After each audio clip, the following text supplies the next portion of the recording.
about your club. How did you come round to starting, or what inspired you to start your own martial arts club? Ooh, crikey. No, that's going to open a can of worms. If you look on my website, there's a blog in there, because I'm apparently told that that's what you're supposed to do. I did it, yeah. But it says who are my 5 favourite instructors, and I've listed some of them. And one of them, I said that my earliest and perhaps most influential instructor was my original Taekwondo instructor. His name was Mike Witt, and he hated me. He hated me with a passion, because I'd done judo, I'd done karate. It was not pure blood. Yeah. And I came to him in the early 80s, and he absolutely detested me. And he was a aggressive guy then. He's not now. He's changed his whole methodology. I wish I could meet him now to thank him for what he did for me. But he would beat me with a stick. He'd call me all sorts of names. He'd say that I'm wasting my time. All the other students, he'd get praise. You know, they'd all get praise. All the female students would get probably a little bit more praise. But he'd be on at me all the time. You're not worthy. You're not worthy. You're not worthy. You're not worthy. And that was horrible at the time. But getting through it was the best thing I've ever done. And he's taught me that him and my father were exactly the same. I mean, my father never beat me, but my father would never take me anywhere. If I wanted to play rugby or cricket, because I was quite good at cricket when I was a kid, I had to get there under my own steam. And of course, 13, 12-year-old kid, my dad would never he'd never take me unless he was a top-class rugby referee. So if he was involved in it, I could go with him. But if he wasn't involved, I had to make my own way there. Sometimes I used to walk like 5 miles to go and play cricket or rugby or whatever. And it taught me the value of, if I want something, if somebody wants something, then they need to work hard for it, and it's not going to be given to them on a plate. And I think that's lost in society these days. I think that's kind of gone. Yeah, there's almost an expectation to receive. Yes. With very little effort. Yes. And some people. And I tell these stories to the kids and the adults. You know, that his class, Mike's class, was in a venue about 20 miles away from where I was. Didn't have a car. I used to cycle there Monday and Wednesday every I did it for a year and a half until I could get a car. Wind, rain, snow, ice, sleet, freezing cold. Just cycle there. Train for 2 hours. He'd abuse me, and then cycle home, and do it time and time again. Lap it up. And it got to the point where he told me, which was really, really nice of him. He told me once I received my black belt, he said, "You're the best person I've ever taught."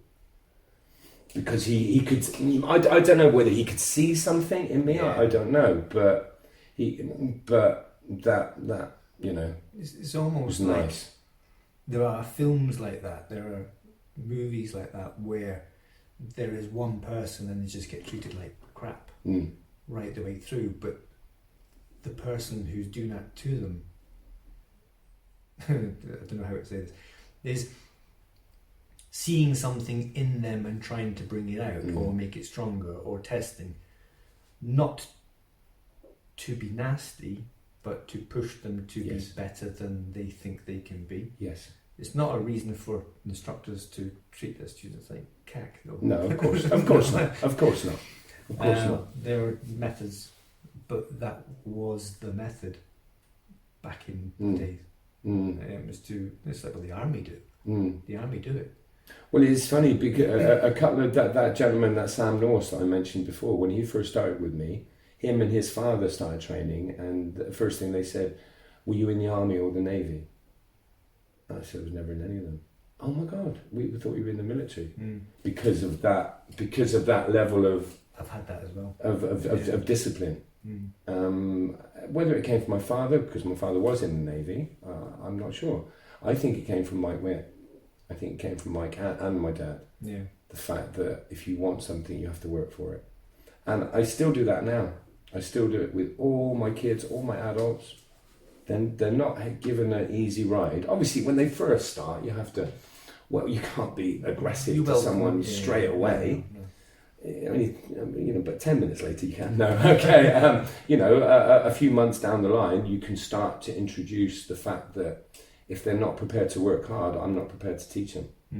Mm-hmm. If they want to work hard, I will teach them all the way. And the more aggressive I am with them, the more I love them isn't the right word, but the more I think they're doing great. Yeah. If I'm nice to them, that means that they're not working hard enough. If that kind of makes sense.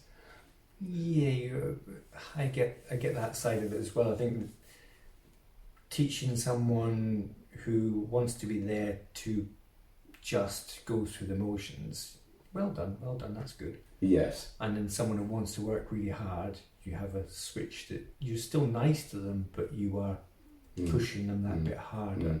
Well, you're pushing everybody, but the ones that want to work hard are responding and working hard. Yes, absolutely. But being nice to those that are just there for the chance to get out of the house. Yeah, of course. Yeah, absolutely. So I've forgotten what the initial question was, but it was about starting your own martial arts club. What was the inspiration for it? Yeah, so it was really to pass on what my instructor had taught me. And there's no secret that I think I'm a better instructor than I was a student, or I am a student, and definitely as a competitor. I did okay. I did all right. I won a few medals, won a few trophies. I did okay, but I was never world class. I fought people like Tony Saul, and crikey, those guys, he was like chicken fodder for me. For him, for him, an incredible athlete. I don't know if you ever met him, but no. He was like 6'4", 16 stone, and he's the only person I've ever seen could jump up in the air, break a turning kick, break a turning kick, break a turning kick, and land on the floor. Incredible athlete for a big man. I've never seen anything like it. Into the point of in the THB when they used to call out people's names. It was the black belt division, and they'd call out Tony Saul, and everyone would just, to get a glimpse of him. He was an incredible machine. And the person who's waiting for their name is shrunk in the corner. Oh no! Absolutely. So I was okay, but I was always quite gifted when it came to teaching.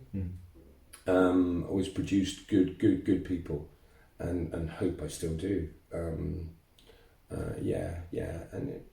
even if I inspire someone to be a better version of themselves, then I'm happy. I'm happy with that. So that's why I started it.